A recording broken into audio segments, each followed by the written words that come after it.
Welcome to Elisha's Space podcast, where we explore the intersection of mental health and personal finance. Today, we have a very special guest, Phyllis Sharman from WealthWave, who is on a mission to eradicate financial illiteracy. In this episode, we will be discussing how financial illiteracy can trigger anxiety and stress, and how financial literacy can help you create a plan to reduce anxiety, stress, and depression in your life. We'll be diving deep into the ways in which our financial health impacts our mental health and exploring practical solutions to help improve both. So sit back, relax, and join us for conversation about the link between financial literacy and mental health. We hope you enjoy the show. Hello, audience. This is Elisha from Elisha's Space, and today I have with me Phyllis Sharman. She is part of the organization called WealthWave, and this is an organization that provides education, tools, resources for their clients and for the public in order to go from a place of a poverty mindset to a place of wealth, to a place of legacy, to a place of growth within your finances. And I thought she'd be good to have on our show today because lately I've been getting quite a few clients in my private practice who have been getting triggered with financial situations. Let's just keep it real. At this time, with inflation and everything has gone up. So I thought it would be good to have her on our show and also for you to have this resource in your pocket as well. So Phyllis, I want to thank you for joining us today. Thank you so much. Well, thank you for inviting me. I'm very honored and flattered. I believe that financial literacy, which is our mission, is to eradicate financial illiteracy, which is rampant in this country especially. It's actually all over the world, but let's just focus on the United States. And the reason being is it's not taught in school. It's not taught in any school. Mm-hmm. And so the actual creator, the visionary behind the book, How Money Works, Stop Being a Sucker, which I can make available to you to give out to those people that want it, is a book that is changing how people view money. And it has so many practical and easy to understand concepts in it. Did you find that to be true when you read the book? Yes, it was I highly recommend reading this book because when I was going through the book, it wasn't some pie in the sky type of thing you can do in order to, getting to a better place with your finances.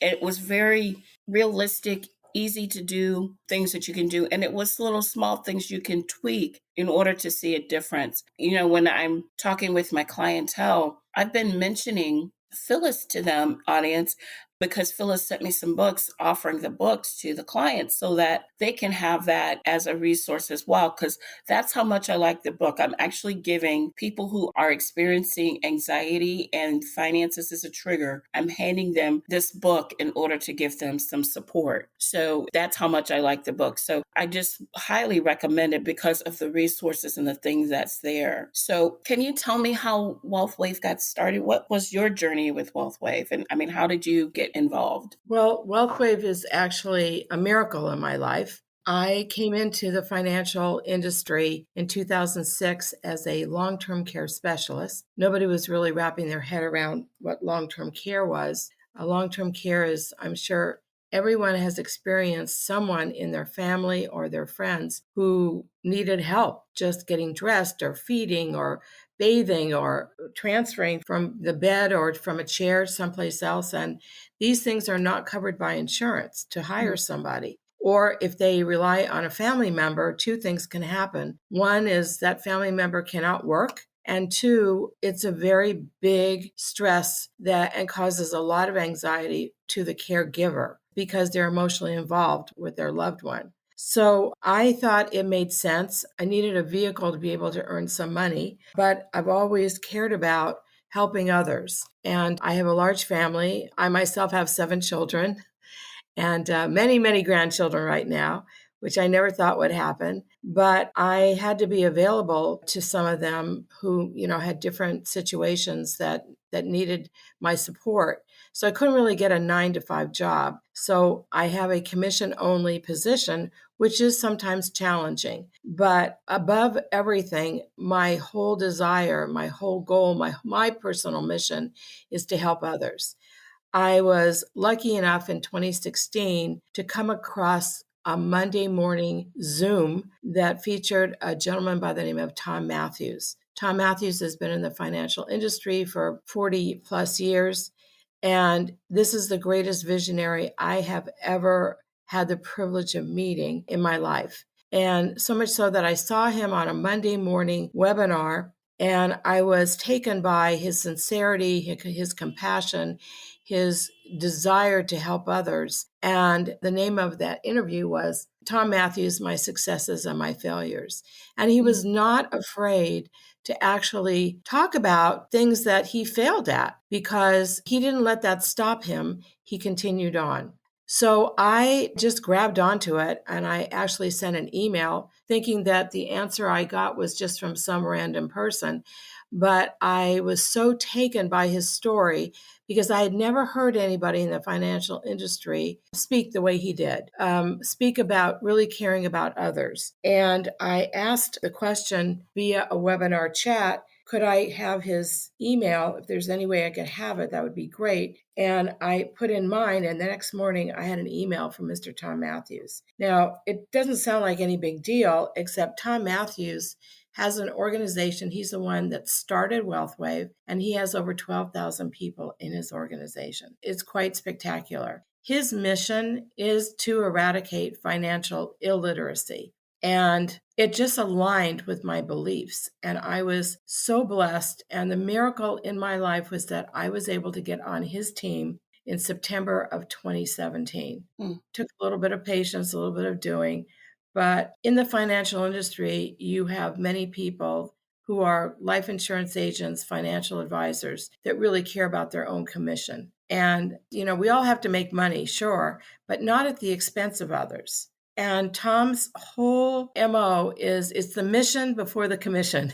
And I just said, oh my God, I can't believe that I found somebody who aligns with my morals, with my standards, with my ethics. I've had this in me since I was a little girl and did a lot of volunteering as early as probably 10 years old. I was a candy striper at a hospital, did volunteer work there, taught handicapped kids swimming when I think I was like 13 years old. And it's just my nature. So that being said, WealthWave, let me just give you a little bit background about the book that actually was launched December the 12th, 2019. Now, why do I remember that? Because I was there. His main office is in Atlanta. It was so exciting. And the people in the financial industry were not happy that this book was launched, because if you notice, if you go to the bank, let's say you go to the bank and you stand in line to get to the bank, and they always give you a sucker, right? Right. Well, those suckers are called dum-dums. And why would they have suckers? Because they wanted to keep us dumb so we don't ask any questions. Right. And so most people have no clue. And you know what? The same company that makes dum-dums also makes a candy called Smarties. So why don't they have Smarties there? It doesn't make sense. But anyway, I was there when the book was launched, and the book came out of the premise that back in World War II, when World War II started, the United States needed pilots. And so many very young women and young men who were just right out of high school, they were given this big, huge, thick manual on, how to fly a plane. And it was like a deer in the headlights. So someone came up with a brilliant idea. Why don't we take all of the key things that you have to learn in order to become a pilot and create a comic book? And they did. And afterwards, they started graduating pilot after pilot after pilot. And I think that Tom, his book, How Money Works, Stop Being a Sucker, actually is based on that same concept. Because as you know, Elisha, there are 7 characters that cover every diversity and every age group. And so it's so easy to read. The graphics are easy. The animations that are there are easy. You can see different little videos that are on my website. If you go to howmoneyworks.com/my name, no period in between, just Phyllis Sharman. There are many, many little videos that are just so helpful, like 2 minutes, 3 minutes, just so helpful to all of a sudden people will say, oh, I didn't know that. And as you Mhm. and I both know, not only does anxiety come from the lack of money or the lack of understanding about money, but many, many Mm. marriages fall apart because So of true. money. Also triggers depression too, you know? Yes, terrible. So I've counseled a number of young couples, even some older couples that just are clueless, not their fault at all. Mhm. And what I say is there are rules that we have to follow when you meet with me.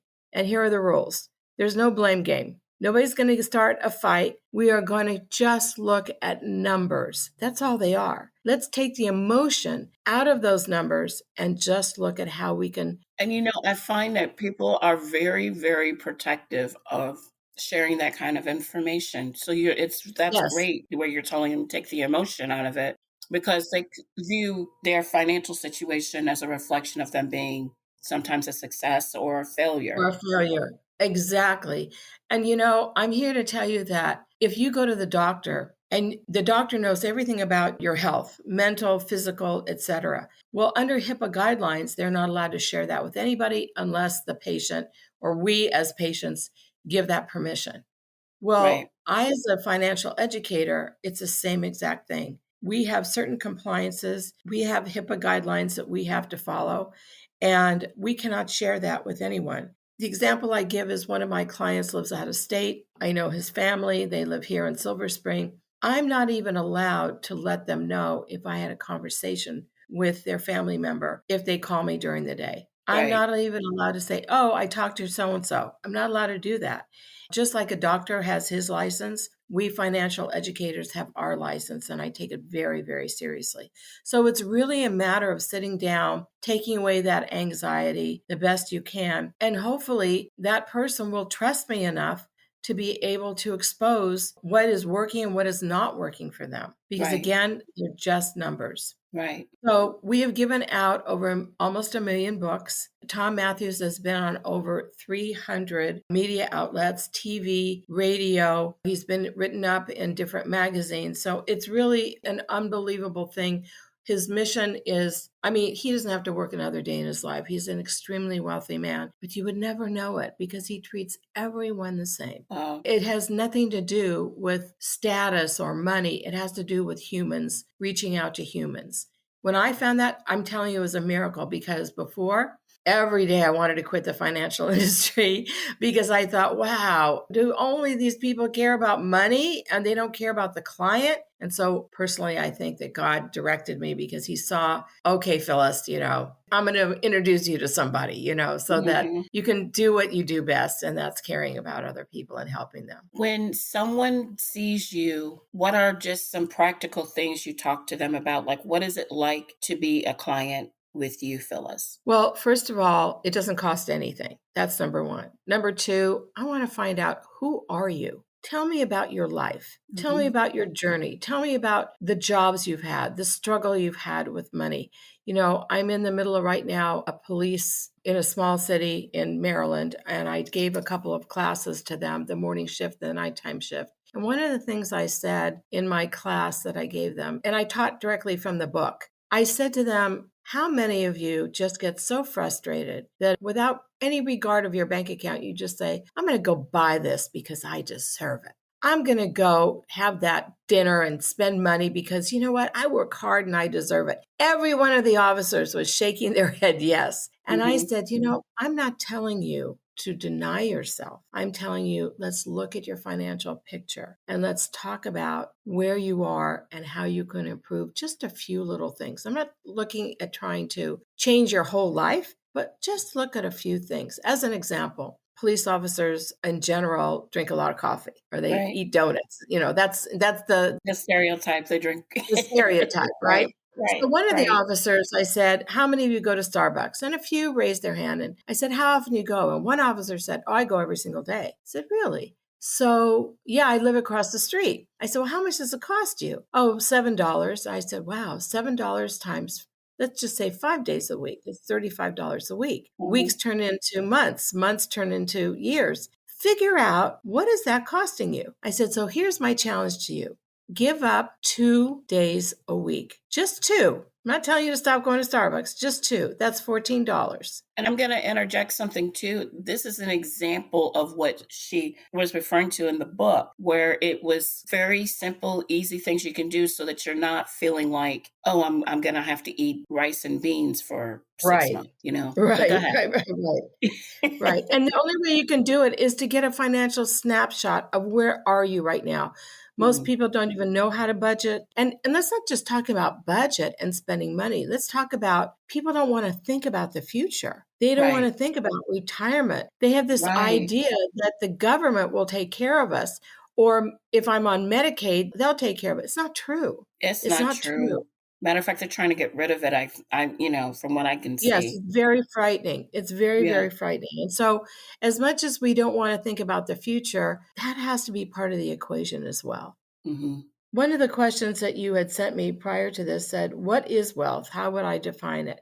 I think wealth is different from every person, but I think wealth is having enough money and enough protection of that money where you don't develop that anxiety that so many people have, or feel like I can never get ahead. Can I add to that, though? I know it's your definition, but I'd like to add to it, too, because I was talking with someone about this earlier today, too. I think also wealth is tied to legacy as well. Yes. It's kind of like you have options, you have reserves, you have a way to hand it down to your loved ones so they have options. Right, without just giving it freely so that they can spend it irresponsibly. Right. I think that, simple things, just simple things like a will, an advance directive. You have no idea how many people don't have it. And I have resources for that don't necessarily cost money. They can be included in certain things, I mean, it breaks my heart when I see family members or even young children out on the street trying to raise money for their loved one's funeral. Like, that shouldn't be. Setting up a GoFundMe is not a good way to raise money to bury somebody, for goodness sakes. It's not. So I would tell you that I have classes all the time. I'm happy to Zoom classes.